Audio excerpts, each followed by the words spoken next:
Memang di samping korban itu ada perilaku orang. Ada perilaku manusianya.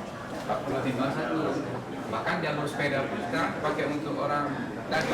Assalamualaikum warahmatullahi wabarakatuh. Saya Eliza Saudin Jamal, Wali Kota Banda Aceh, mengucapkan Happy Milad yang ke-27 untuk Serambi Indonesia. Insya Allah tetap terus bisa menjadi media yang terdepan yang dicintai oleh masyarakat Aceh, dan juga pemberitaannya bisa menumbuhkan rasa cinta masyarakat kepada kota Banda Aceh tercinta, kepada Aceh secara menyeluruh dan Indonesia secara luas. Dan teruslah jaya insya Allah Serambi, dan bisa memberikan pemberitaan untuk edukasi kepada masyarakat untuk bisa menyampaikan secara independen dan bisa mencerdaskan masyarakat secara luas.